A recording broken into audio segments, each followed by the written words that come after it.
فمن شهد منکم الشهر فلیصمه. کدامی از بندگان من اگر ماه رمضان یافت در حالتی که صحت است، تندرست است، باید که روزه بگیرد. و من کان مریضا او علی سفر، اگر بندگان من در ماه مبارک رمضان مبادا به سفر برآمدند یا اینکه بیمار شدند، خداوند خبر داد که وقتی که از سفر برمیگردند یا بیماریشان از اونها دور می شود، این صورت دگو روزه را بد می دارند. در حالت مسافرتی گفت خداوند چی است؟ رخصت است. در حالت بیماری رخصت است. وقتی از سفر بازگشت به وطن خودش، وقتی مریضیش دور شد، روزه بگیرد. یرید الله بكم اليسر ولا یرید بكم العسر. خدای شما فقط آسانگیر است، خدای شما به شما مشکلات نمیارد. البته خدای ما و شما مهربان است، برای ما و شما رخصت داده است که بنده من مبادایی که مسافرتی مشقت دارد از مشقت خالی نیست، روزه تخور آمدی در خانت و ساعت و وقتش که موافق آمد روزه را قضایی بگیر. بیمار شدی، خوفی بر بیماری داری، خوفی بر زیادشوی بیماری داری، روزه بخور، هیچ گناهی برای تو نیست.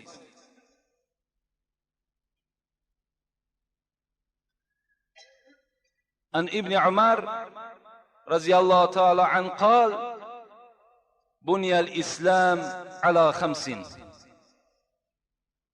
فرزند حضرت عمر عبدالله روایت میکنن حدیثه که رسول اکرم صلی الله علیه و سلم فرموده بوده است اسلام 5 پایه دارد. اسلامی که ما و شما دعوا میکنیم الحمدلله مسلمان هستیم یا مؤمن هستیم، باید که بر این 5 چیز ما و شما قائم باشیم. اگر این 5 چیز در ما و شما باشد، این صورت در ما با زبانی دراز می توانیم گفته که الحمدلله ما مسلمان هستیم. اینا چیا هستند؟ شهادت ان لا اله الا الله محمد رسول الله. یکم نشانه اسلامداری ما و شما، پیغمبر خدا گفتند این است که تو باید گواهی بدهی که خداوند یک و یگانه هست، پدر ندارد، مادر ندارد، فرزند ندارد. و گواهی میدی هم این که محمد بنده خداست، پیغمبر خداست، فرستاده خدا به سوی خلق است تا که احکام شریعت را برای ما و شما تعلیم بدهد.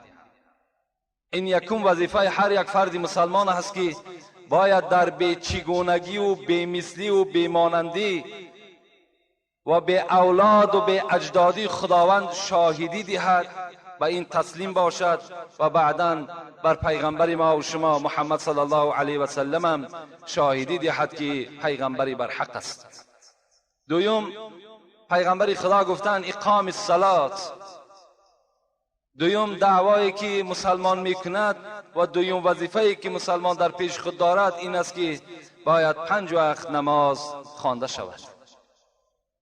اگر 5 وقت نماز ما و شما خوانده نشود، این صورت ده خود جدا کنین که پایه خانه ما و شما، پایه اسلام ما و شما یک پایش نیست.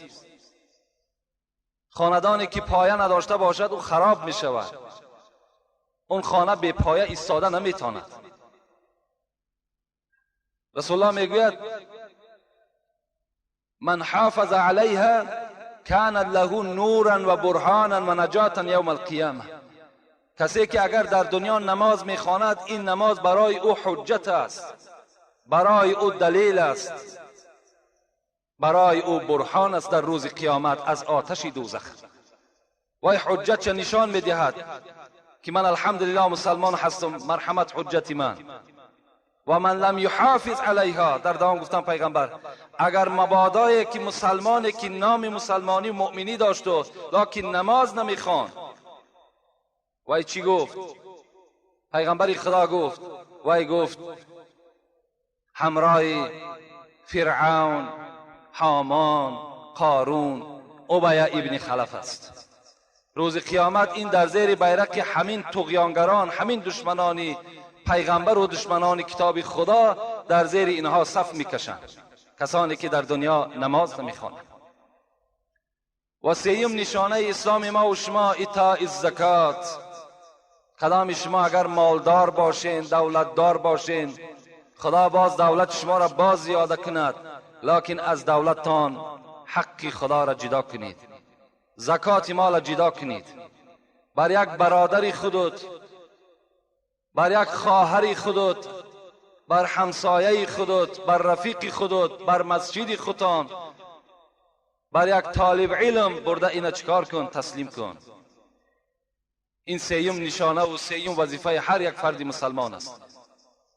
والحج من استطاع. پیغمبر خدا گفت چهارم نشانه ای که مسلمان دارد این چی است؟ چهارم نشانه ما و شما این حج است. اگر کدامی از ما و شما شرایط حج در ما و شما پیدا شد، باید که ما و شما، حضرت امام اعظم گفتن علی الفور، اگر یک ماه به حج مانده باشد و تو صاحب همان مال نصاب و حق مثال زکات پیدا شد در تو، یا مالی رفتن و آمدن حج در تو پیدا شد، در حال در گردن تو فرض میگردد. اگر کسی که در دنیا به حج و زمین پولداریش اگر میگذرد، در نزد خدا عاصی و گناهگار است. و پنجم نشانه ای که ایمانداری و اسلامداری ما و شما را نشان میدهد این ماه رمضان است. این پنج نشانه باید که در هر کدام ما و شما باید تسلیم باشد. این صورت ما و شما می توانیم بگوییم الحمدلله ما بنده خدا هستیم، ما امت پیغمبری خدا هستیم. اگر یکی از این در کدام ما و شما نباشد، باور کن دین ما و شما، اسلام ما و شما ناقص است. حضرت ابو هریره میگوید رسول اکرم فرمودند من انفق زوجین فی سبیل الله نودی من ابواب الجنه یا عبدالله هذا خیر. رسول الله گفتند اگر کدام از امت من یک جفت یا یک اسب ماده با همراهی نرش، یا یک اشتر ماده را با همراهی اشتر نر، یعنی هر یک چیز با همراهی جفتش اگر در راه خدا خیر کند، چی گفتند؟ رسول الله گفتند که از درهای جنت صدا می شده است که ای بنده خدا، این فعل تو بسیار فعل پسندیده است، بسیار فعل خوب کردی. فمن کان من اهل الصلات دعی من باب الصلات. رسول الله میگوید کسی در دنیا نمازخوان باشد، از دروازه های جنت صدا می شده است، از دروازه ای که خاصه برای نمازخوان هاست، از اون صدا می شده است ای بنده نمازخوان مرحمت واردی من شو. و من کان من اهل الجهاد دعی من باب الجهاد. پیغمبر خدا گفت کسی در دنیا مجاهد از دنیا میگذرد، جهاد در راه خدا کردگی است، خاندان و فرزند و همه را پس سر ماندگی و برای اسلام و ایمان و قرآن مبارزه برده است، اینها را در جهاد در جنت است دعوت میکند ای مجاهد خانه من داخل شو. و من کان من اهل الصیام، کسی در دنیا روزدار باشد، دعی من باب الریان. رسول الله گفتند کسی که در دنیا روزدار باشد در جنت از دروازه ریان که یک دروازه هست، انشاءالله بخشید من این دروازه را به شما شهر میتونم، نام او ریان است. همین دروازه ریان منتظر تمام ما و شما روزدارهایی که از برای خدا روزه گرفته باشید. فریاد میزند ای روزدار وارد من شو. و من کان من اهل صدقه دعی من باب الصدقه. پیغمبر خدا گفت اگر کسی در دنیا سخی بود، دستی دهندگی داشت، مسکین ها و فقیرها و بیچاره ها را یاردم میکرد، از دروازه صدقات فریاد. و من کان من اهل صدقه دعی من باب الصدقه. رسول الله دوام دادن حدیث مبارکه، کسی که اگر از اهل صدقه باشد فریاد زده می شود از دروازه های صدقه که وارد من شو. ابوبکر صدیق رضی الله عنه می گوید من در این حالت حدیث پیغمبر خدا نزد او نشسته بودم، فقلت بأبی انت و امی یا رسول الله، به جانب پیغمبر خدا گشته گفتم پیغمبر خدا پدر و مادرم فدای تو باد. ابوبکر صدیق رسول الله را بسیار دوست می داشتند، گفتند پدر و مادرم فدای تو باد. هل یدعى احد من تلك الابواب كلها؟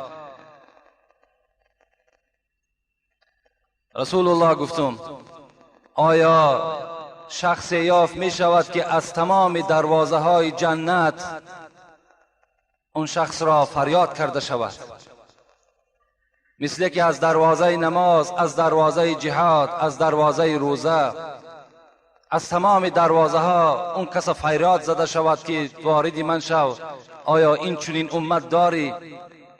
رسول الله میگه به جانب من گشتن گفتن ارجو ان تکون منهم. ابوبکر گفت من امید دارم که یکی از آن امتانم تو هستی، از همان امتانی که از تمام دروازه های بهشت اون کس فریاد زده می شود ابوبکر صدیق تو هستی. ابوبکر میگه من گریان شدم، زیرا من رسول اکرم از جانم دیده، از پدر مادرم دیده دوست می داشتم. حتی میگوید ابوبکر در سخنهای خود حب الی من الدنیا ثلاث: النظر الى وجه رسول الله و انفاق مالی علی رسول الله و ان یکون ابنتی تحت رسول الله. من در دنیا سه چیز را برای خود محبوب می شمارم، سه چیز را دوست می دارم. یکم اینکه دایم به چهره آفتاب مانند محمد دایم نظر کنم، هیچگاه دیده هام از روی پیغمبر خدا کنده نکنم. دویم چیزی که من دوست می دارم، گفت ابوبکر صدیق، این است که آن چیزی که از دولت و سهولت دارم همه او را برای محمد نفقه کنم. و سوم امید و آرزو و مقصد دارم که دختر من در نکاح محمد صلی الله علیه و سلم باشد. خداوند با این مقصدهایی که ابوبکر داشت، با این سه چیزی که محبوب برای او بود، با این سه چیز حضرت ابوبکر خداوند موفق گردانید که حضرت ابوبکر دائم با رسول اکرم یک جا بودند و تمام آن چیزی که از سهولت و دولت داشت و رسول اکرم برای مجهز گردانیدن عسکران اسلام برده نفقه کرد و دختر خود عایشه صدیقه را هم در نکاح رسول اکرم داخل کرد. روز یک اصحاب میگوید ما در جنگ بودیم، از رسول اکرم پرسان کردم من احب الناس الیک یا رسول الله، از همه مردم دیده کی را بسیار دوست می‌داری ای محمد صلی الله علیه و سلم؟ میگد به جانب من گشت گفت عایشه، عایشه را از همه دیده بسیارتر دوست می‌دارم. فقلت من الرجال، از مردها کی را دوست می‌داری؟ فقال ابوها، پدر عایشه را دوست می‌دارم. یعنی ابوبکر صدیق گو من دوست می‌دارم. وقتی من یک آیت در تفسیر که در پاره 29 سوره الحاقه است نگاه کردم، آیت خواندم فاما من اوتی کتابه بیمینی فیقول ها اقرؤ کتابیه. وقتی این آیت خواندم خواستم تفسیری را نگاه کنم، قصه ابوبکر در زیر همین آیت یافتم. خداوند در معنای این آیت چی میگوید؟ میگوید وقتی که روز قیامت میشود، این نامه اعمالی که ما و شما میگوییم که فرشتگانی که کرامن کاتبین یعلمون ما تفعلون، میدونن آن چیزی که ما میکنیم، دفترهای ما و شما را از گناه و ثواب پر میکنن، اینها روز قیامت در دست ما و شما داده میشوند. خوش به حال اون بنده که نامه اعمال او به دست راست او داده شد. خدا میگوید وقتی که بنده را من نامه اعمالش به دست راستش میتوم، همون بنده به دست راست گرفتگی فریاد میزند رفیقاشه بیایید کتاب مرا تماشا کنید، زیرا که این سبب علاکه به دست راست گرفتنی من سبب نجاتی من است. من این در دنیا آگاه شدگی بودم. مفسران میگویند ثعلبی از ابن عباس روایت میکرد، میگوید اولین شخصی که در روز قیامت نامه اعمالش به دست راست او داده می شود، این عمر ابن الخطاب است که عمر ابن الخطاب مثل آفتاب میگه در روز قیامت درخشان است. ابن عباس هم میگه، پرسان کردن ابن عباس این چی سخن است که تو میگویی؟ تو آیا نشنیدی که محمد گفته بود که بعد من بهترین شخصیت این ابوبکر است؟ چرا ابوبکر نگرفت؟ چرا عمر میگیرد اولین نامه اعمالت به دست راست؟ گو هیهات هیهات. گفت اون زمان گفت عمر نامه اعمال را به دست راست گرفت، ابوبکر شتابان و خرامان بالای دستهای فرشته ها در داخل و کوچه های جنت دور زده ایستاده است. در زمانی که عمر نامه اعمال در دستش است، ابوبکر گفت در کوچه های جنت سیر داده ایستادند.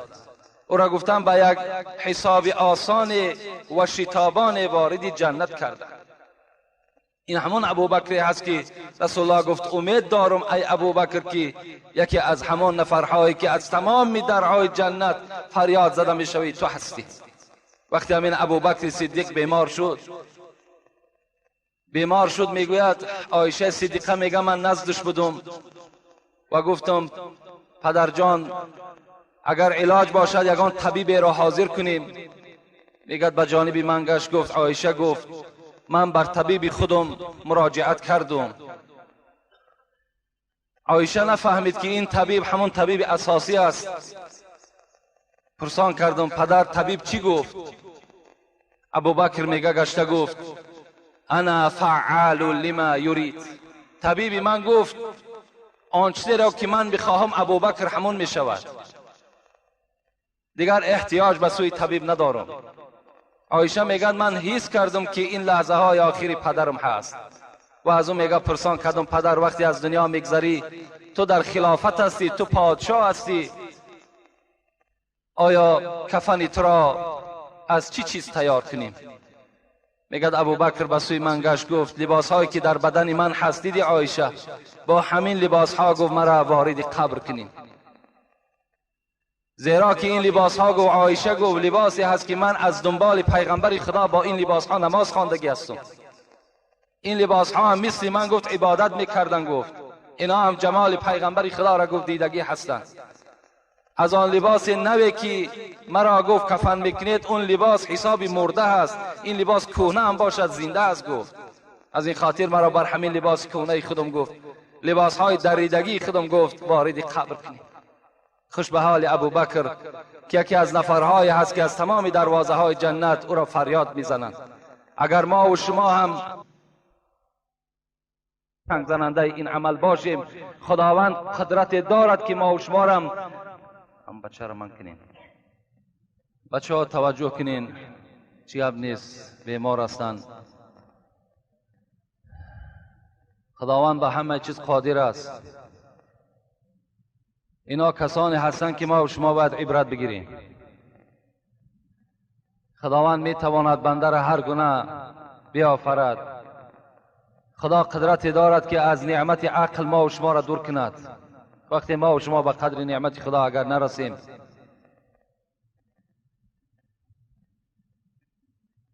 ما و شما می توانیم که از تمام دروازه های جنت ما و شما را صدا کنند، مثل که ابوبکر صدیق صدا می کردند، فریاد می زدند. هر کدام اون خواهشی داشت که ابوبکر در کوچه های ما دور بگرداند.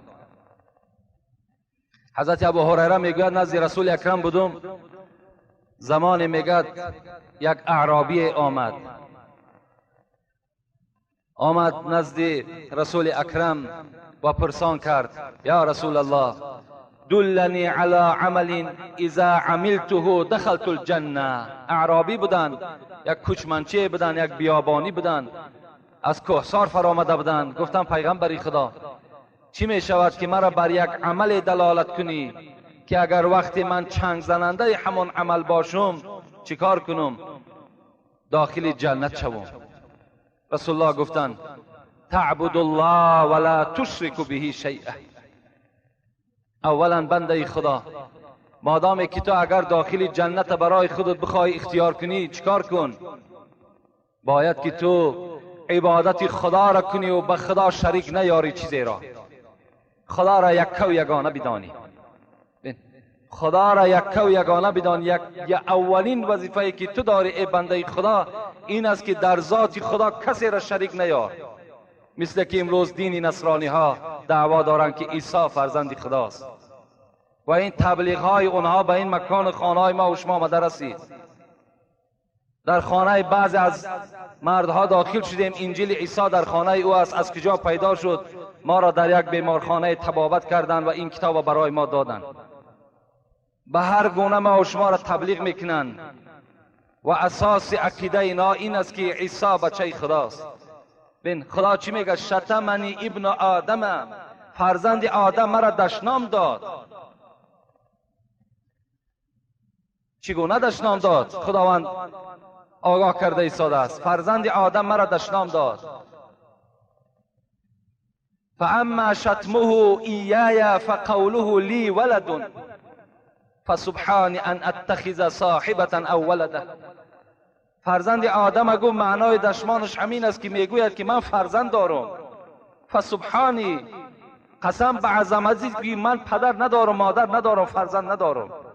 ان اتخذ صاحبة او ولده، من خالی هستم از رفیق و من خالی هستم از فرزند.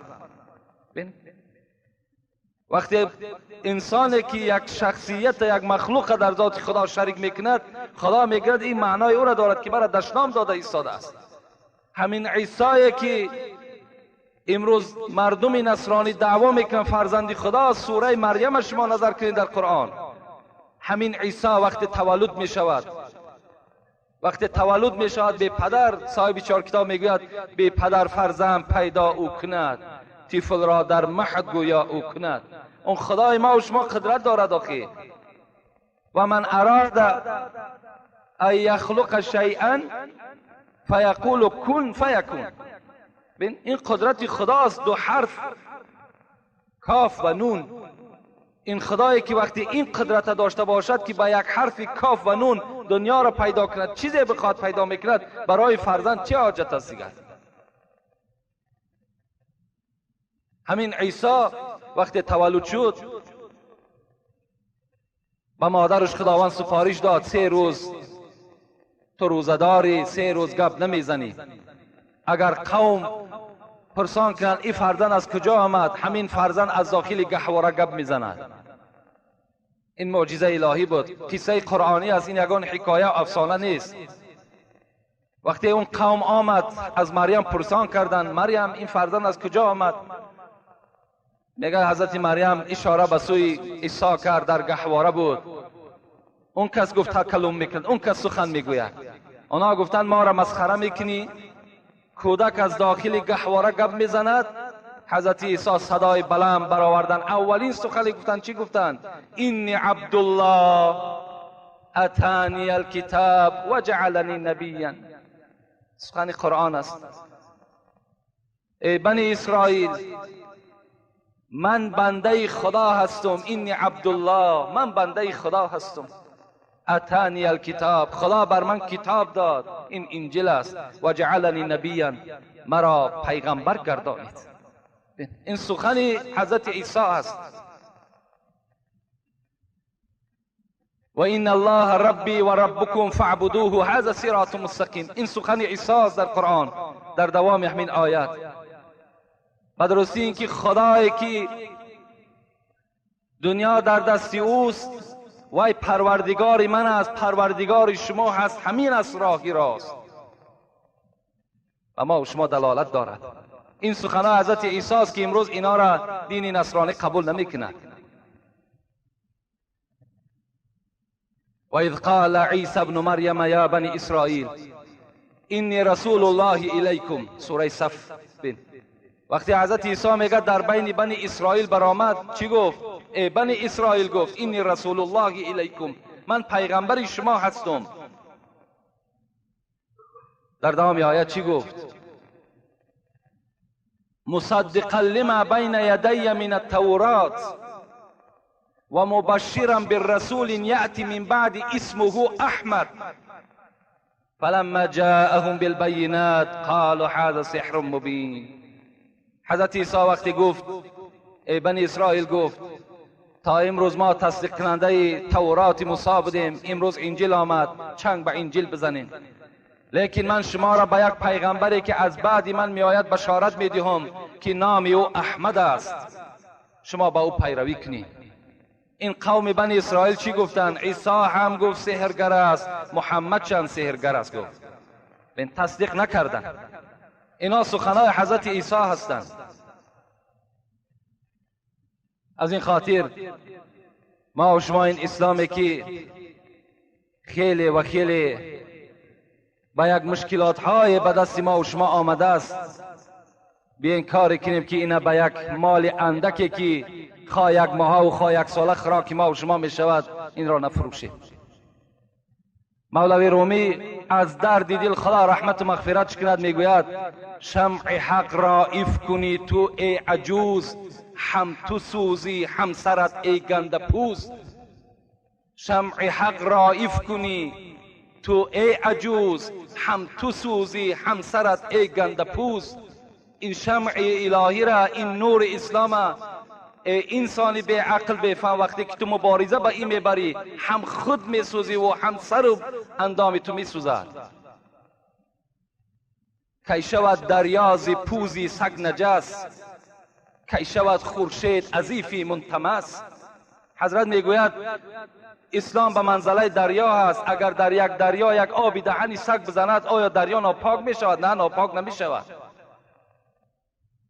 این تبلیغ نصرانیا به منزله همون آب دهان سگ است.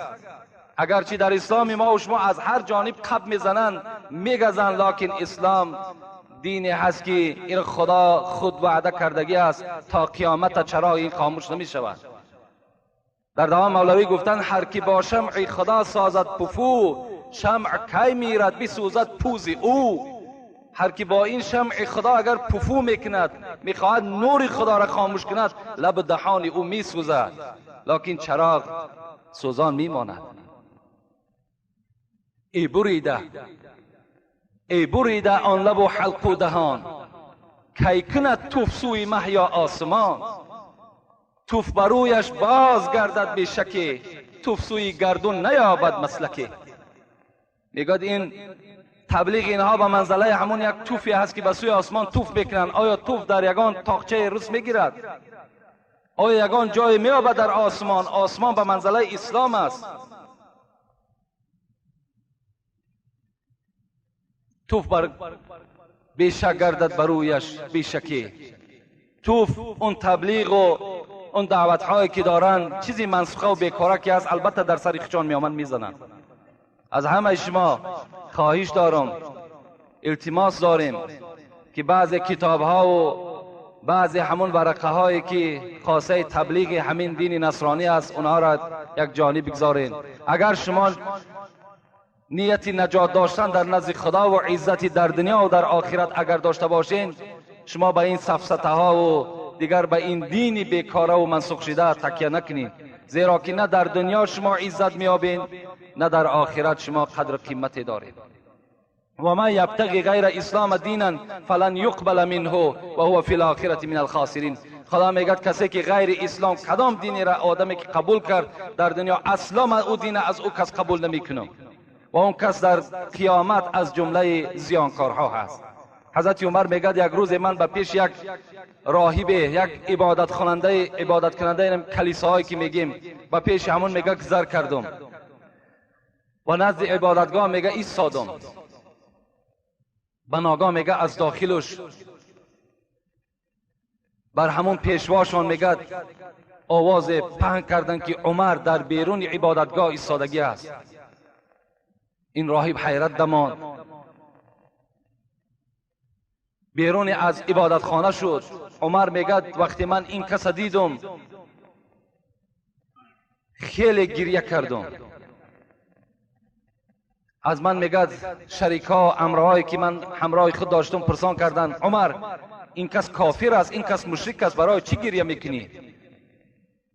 حضرت عمر میگه فهمیدم این مشرک است، این کافر است و گریه من هم برای اون است که در آثار چهره این من زحمت میبینم، مشقت میبینم، ترک دنیا را میبینم و خدا در قرآن گفته است که عاملة ناصبه تصلی نارا حامیه.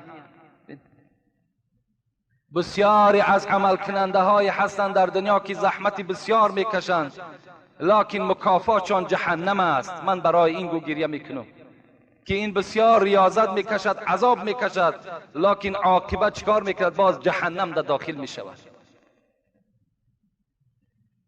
این گونه مشکلات ها اسلام ما و شما بالای سر کردگی هست. از همه شما خواهش میکنم به قدر همون شهیدهایی که در اسلام برای محافظت دین اسلام محافظت کردند به ما و شما رسانیدن، به قدر اونها ما و شما برسیم. با این $100 و $200 که به ما و شما میدهم باور کنین هیچ دولت سهولت ما و شما زیاده نمیشود. اون چیزی که ما و شما از حساب این پول میخریم اون مال حلال نیست برای ما و شما اگر عوض کننده برای ایمان من باشد. حضرت اسما دختر ابوبکر صدیق زن حضرت زبیر بود. مقایسه میکنیم زندگی اون زمان با زندگی که الحال ما و شما داریم. میگه در همسایگیم یک یهودی زندگی میکرد. یک روز میگه به مشام میگه بوی گوشت رسید. نگاه کردم که همون یهودی یک گوسفند را در خانهش ذبح کردگی از کشت و در دیگ پرتافتگی گوشت می جوشید. چنان گوشت برای من فارید، چنان همون یک اشتهای گوشت خوردن در من پیدا شد که دیگر اون صورت گو من هیچ بیان کردن نمیتونم. اسما دختر ابوبکر صدیق میگوید بازم این میگد این دختری که تولد کردم خدایجت در شکم من بود، حامله دار بودم، بسیار اشتها داشتم لکن گرسنه بودم. و همون زمان بعد شوهرم زبیر با همراه پیغمبر میگه در سفر بودن. حیرت نماندم چیکار کنم. یک کاسه یک ظرفی میگه در دستم گرفتم و خانه یهودی داخل شدم. در تق تق کردم که نگاه کردم شوهرش نیست، زنش نزد همون دیگ ایستادگی و گوشت ها را میپخت. طلب کردم ای زن، گفتم برای آتش خانه تو داخل شدم. حالان که میگه اراده من گوشت بود، خواستم که چیزی از همون گوشتش برای من نصیب بگرداند که هیچ دیگر طاقت کردن نمیتونستم. لکن دیگر شرم کردم، گفتم اگر علاو داشته باشی، آتش داشته باشی کمی بر من بده. میگه در بالای ظرف من یک لخچه را گذاشت. میگه پس آمم در خانه، میگه حولی من میگه تماما همون بوی گوشت میگه فرا گرفتگی بود. طاقت نشد. یک مدت نشستم، پس گشتم باز کاسه در دستم، باز داخل شدم. گفتم تا لخچه را خانه بردم که خاموش شد. از تو التماس میکنم یک لخچه دیگر بر من بده. میگه دویم لخچه را میگه داد، آوردم در خانه، نشستم مدتی هیچ طاقت نمیشد. سیوم بار میگه خانه این یهودی در آمدم. سیوم بارم میگه لخچه میداد لکن گوشت نمیداد. آمدم میگه دیگر شرم کردم، چهارم بار پنجم بار داخل شم و میگه جای نماز پرتافتم و دست هم کشادم. گفتم پروردگارا ما یک بنده عاجز تو هستیم، ما دختری یکی از محب تو هستیم. خدایا برای من از نعمت دنیا چیزی میسر بگردان. این دعا را میگه کرده تمام کرده بودم که صدای مرد همون یهودی از خانهش بلند شد که ای زن، گفت تا آمدن من کسی خانه نه آمده بود. گفت این زن عربی آمده بود، از ما آتش خواست. 3 بار گفت لخچه علا، گفت 3 بار دادمش. گفت اگر تا از همین گوشت یک کاسه بر او روان نکنی من از همین طعام تو نمیخورم. گفت دعا به هدف رسیده بود. لکن اسما دینش عوض نکرد برای یک تیکه گوشتی که حالتی وزین ترین بود. فقط دعا کرد که پروردگارا از نعمت خودت بر من نصیب بگردان. گفت اگر تا همین زن عربی از همین طعام ما و شما تناول نکند من از طعام تو، گفت ای زن، گفت نمیخورم. بردم میگه بر یک کاسه میگه نزد من آوردن، من از اون طعام چیکار کردم؟ استفاده کردم. ببین این گونه زحمت ها را مادرای ما و شما، پیشوای ما و شما کشیدن. از این خاطر همون حدیث پیغمبر خدا که تعبد الله ولا تشرک به شیئا، خدا را همچنان عبادت کنین که در ذات خداوندی هیچ شریک نیاری. صلی الله علیه و سلم میگوید من یک عادت مبارک داشت، هرگاهی که میگه من از سفرها که بر میگشتم، سفرهای تبلیغی میکرد بیچاره، سواره نی، با شکم سیر نی، مثل که امروز ما و شما را تمامی طعام ضیافت آرایش میدیم، بعد ما را دعوت میکنن که مرحمت به مردم موعظه کنیم. این گونه نبود. رسول الله کوها به کوها دور میگشت برای اسلام بر گوش مردم رسانیدن. وقتی میگه رسول الله میگشت، عادت همین بود که در مسجد رفته 2 رکعت نماز میخواندن. اول خانه ای که داخل میشید این خانه فاطمه بود. فاطمه را میگه زیارت میکرد، فاطمه بوسه میکرد پدرش. بعد خانه های ازواج مطهرات، نوبت خانه زنهاش میشد.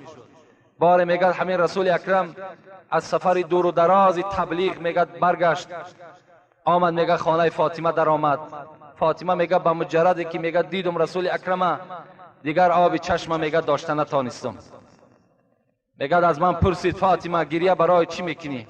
گفتم پدر، گفتم وقتی تو از سفر برمیگردی این حالی تو را من میبینم، چهره تو همه کندگی، شکم تو گرسنه، لباس های تو چرکین است، من هیچ دیگر طاقت نمیکنم. گفت میگه رسول الله گشته گفت فاطمه گریه نکن، خداوند بر پدر تو چنان عنایت کرده است، چنان دین را داده است که این دین در تمام خانه ای که خواه از سنگ خواه از خاک ساخته شده است در تمام خانه داخل می شود.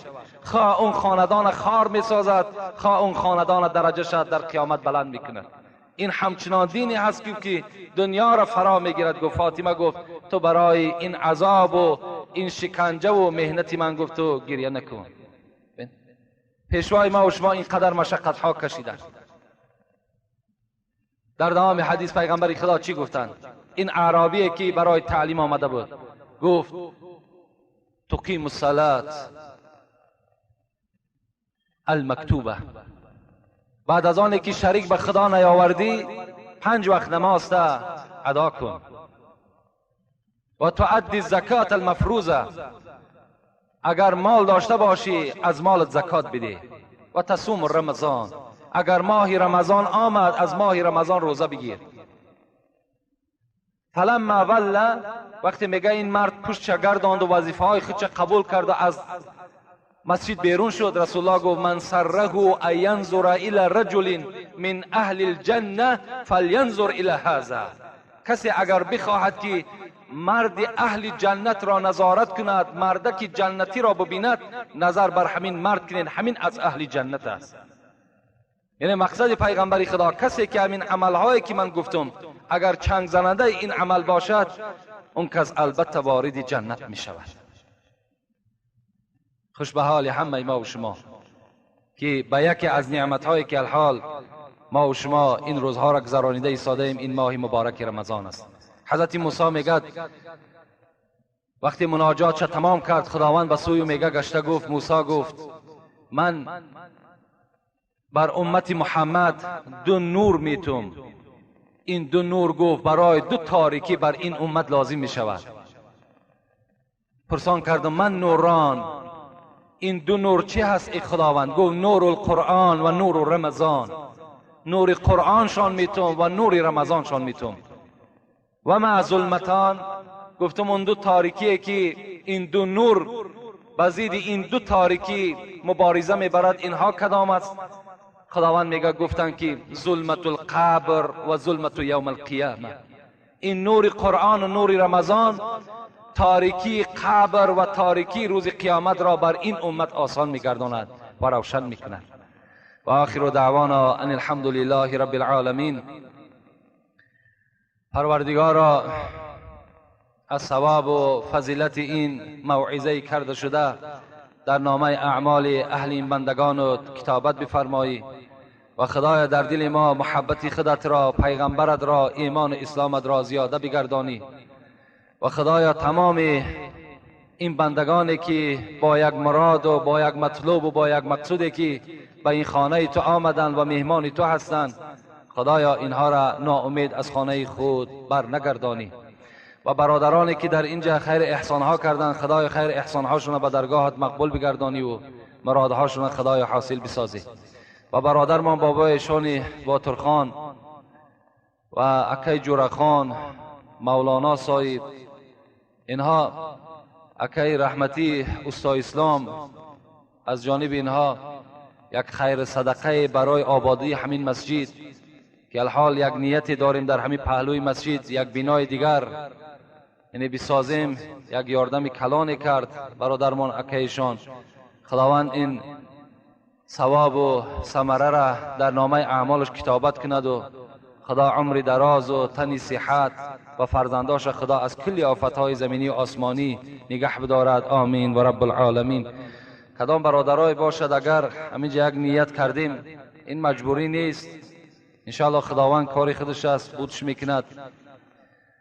کسی که اگر نیت یاردم داشته باشد میتواند که مراجعت کند بر ما، چیزی که مثال از دستش می آید. انشاءالله همین پهلو مانده یک عمارتی یعنی برای نشست بالاش پوشیده و یعنی حاضر زمان در نیتهای برادرها هستند، مصلحتها کردند. کسی که برای فایده جان خودش، برای قیامت خودش چی مقداری که باشد اگر یاردم کند انشاءالله نامشون کتابت میکنیم، در حقشون دائم دعا میکنیم. خدا عاقبت همه ما و شما را بخیر کند. آمین و رب العالمین.